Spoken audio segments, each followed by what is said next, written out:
Hey, I'm Tony, and today we are going to be talking about, I did this video on a current podcast book obsession I have, and I'm going to link that video here, and everything's going to be linked down below too. But it was about this true crime podcast that I got hooked on called Crime Junkies.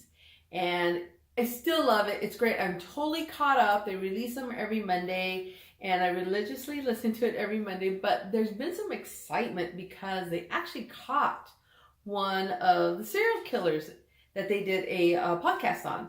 And the podcast was titled, I believe it was like Serial Killer Dr. No. And it was the one podcast that I have listened to that I listen to at night right before I go to bed that I actually had to turn off, because this guy had such a creepy, deep voice. And so let me tell you a little bit about the backstory of Dr. No. According to the Crime Junkie website, they say that during the 80s, 90s, serial killer out of Ohio kills sex workers along the interstates. And basically that's in a nutshell. This happened during the 80s and 90s. And so because he was killing sex workers that were based out of the truck lots and dumping the body along the interstates, they figured, this could be a truck driver. And he used to communicate on a CB radio. I didn't know this, but I guess it was common for the prostitutes to get a hold of their clients through the CB radio, and they'd say, hey, anyone out there looking for anyone? And then somebody would get, one of the drivers would get on, yeah, I'm like third row in the blue Peterbilt, whatever. And that's how they used to get clients. And so one part of this podcast, you actually hear Dr. No's voice. And it's really like this creepy voice like this. Hey, ladies. It's weird. I know I'm not doing it justice. I'm going to link the exact Crime Junkie episode down below. Listen to it. And it's right in the beginning, the voice, if you don't want to listen to the whole podcast. But at least go listen to the voice. It is scary. It is creepy. I have had nightmares about this. But because people were knowing to be on the lookout for this guy who's going around killing sex workers, the other women that worked the lots, they knew to look out for this guy. And so they kind of knew that you had to be on the lookout for this Dr. No. That's what he called himself, Dr. No. And you hear on this tape, this recording, where he's over here looking for someone. And there's a woman who gets on and she's like, hey, we know who you are. You need to leave us alone. And then he talks back to this woman and he calls her by her CB handle, Sleeping Beauty. And this part is really interesting because I believe her name was Anna Marie Patterson. Yeah, it was Anna Marie Patterson. And she was really worried about, running into this guy. So she's the one who answered back and told him pretty much get out. And she got so scared by this, she made her husband, who was her pimp, take her to another town. And Dr. No actually ended up finding her and taking her and killing her. And I believe her body wasn't found for a while. They think it might have been in a refrigerator truck. It's a really interesting story. I didn't realize how these women that work in the lots, when you really think about, okay, what would be the perfect victim for a serial killer? What would they be looking for? Well, they really would want to be looking for somebody, or actually in a killer, you want to try and find someone who would not be missed. Somebody who could just disappear and nobody would come looking for them for a while. And some of these women that work these lots, these are women who had, they run away, they were on their own, they really didn't have that many ties. And, it's like in how you hear in some of these bad neighborhoods, how with the homeless, nobody's really going to miss these homeless people right away. And I think that's why he was picking these women, was because nobody was going to be missing them right away, which would give him enough time to disappear. He's a truck driver. He could just take off. Now, one thing that Dr. No did is he would his victims would be found missing a piece of clothing.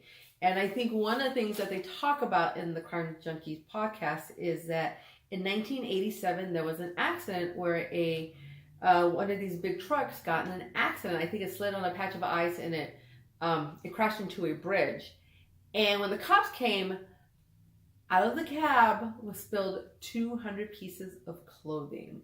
In addition to the clothing, and I have the list here of what they found, they found handcuffs, leather restraints, chain, and porn. Didn't the cops stop to think, okay, this is not the normal things found inside a truck cab? When I first heard this one, I thought it was the trailer that had been carrying all this stuff that had busted open, but it turned out it was the cab, what the truck driver drives in. That is not something that 200 pieces of women's clothing. It's a guy. I'm amazed the cops didn't say, hey, what's going on? You have chains and leather restraints, and they should have asked some questions, but they didn't. They didn't. This guy actually was hospitalized, and they let him go, and they gave him all the stuff back. And they interviewed the wife, and she said that she wasn't shocked that they found all that clothing in the truck, because he did his own laundry, and I quote, he must have taken mine by mistake. Now look, my husband does my laundry sometimes, but there is no way he accidentally takes 200 pieces of my clothing to wash. That is just really weird. It's really iffy. I don't know if that is tied to what I'm going to be talking later, but it'll be really interesting if this comes up. So, this, like I said, was one of the creepiest podcasts I've heard of true crimes. I couldn't listen to the voice at night. It scared the bejesus out of me. It made me look at truck stops in a totally different way. And I really sympathize with these women. These women were being killed, and they wouldn't be, sometimes they wouldn't be found for a while. And some of them, nobody ever came to claim them. That's what's scary in all this thing. But about 2 weeks ago, there was a break in the case. Oh my God, everybody on the Crime Junkie Facebook page was going crazy. They actually did an update podcast on this, which I will link down below too, because they caught Dr. No. They caught Dr. No. So, how did they do that? Well, we live in this great world now where DNA, everybody is taking these ancestry tests, DNA tests, that sort of stuff. And there's this thing called familiar DNA. I think it's familiar DNA. And basically what that means is that all of these agencies, all these cops are running their cold case DNA that they have through all of these DNA databases that they have. And what they're looking for is, if they can't find the killer, if they can't link that DNA to a killer's DNA, well, maybe they can link it to somebody who's family. And that's how they found this guy. It's how they found the Golden State Killer, okay? You yourself who takes these DNA tests to find out where your family is from, well, yeah, you may have not killed anyone, but your uncle may have. Your second cousin twice removed or whatever may have. And that's how they link them. Enough of the DNA that they're looking for is in yours. So now they know, well, let's see. Tony's DNA came up. Let's start looking at family members. And that's how they catch these people. That's how they caught Golden State Killer. And that's how they caught Dr. No. Turns out, and this is the part that really made me go, wow. His name is Samuel Legg III. And they caught him here in Arizona. I live in Arizona. Chandler he was from. And that's about an hour, 20 minutes away from me.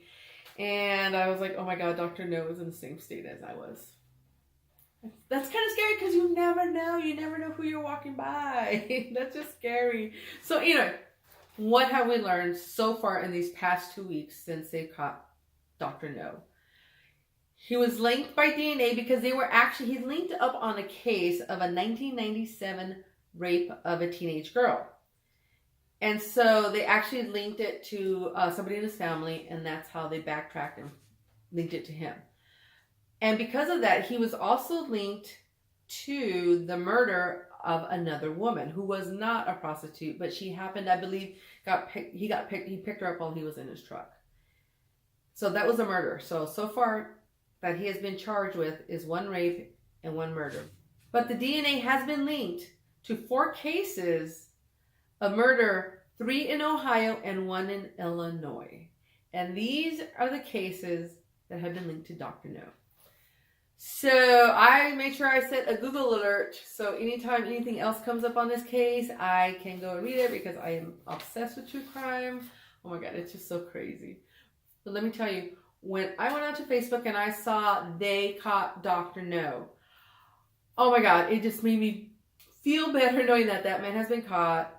Because like I said, you need to go listen to this audio tape. It is just so creepy. And the fact that somebody, you can just hear in his voice how cocky, how sure of himself he is. And I think that's really dangerous. But I mean, from what I was reading, he was in a group home where, you know, they take care of them, people who have physical, mental issues, things like that, who can't take care of themselves anymore. So I'm sure he hasn't been a threat to people in a while, but these people who he killed and their families need closure, because I'm sure, you know, some people have never been found. Some people have been found, but you don't know who did this, and you want that chapter totally closed because it's kind of scary knowing that person is still out there. Is he still doing this to people? And in the world of true crime, it was really exciting to find out that they actually caught the killer. They caught Dr. No. I highly suggest that you go down to the links below and you listen to the podcast. If you don't have something like Spotify or Pocket Cast where you can listen to podcasts, you can actually go to the Crime Junkie websites and listen to the podcast through there, which I have done that. You know, I'll be playing it in the background in my house and things like that. But go check it out. Go check it out. And if you follow Crime Junkies, how did you feel when you found out they caught Dr. No? I mean, when you hear Brett and Ashley on the update, they're so excited at the fact that justice is finally coming. It's such an exciting feeling, and love it, love it. I'm going to be filming here in a few days another podcast on another true crime podcast that I have gotten hooked on. It's called Once Upon a Crime.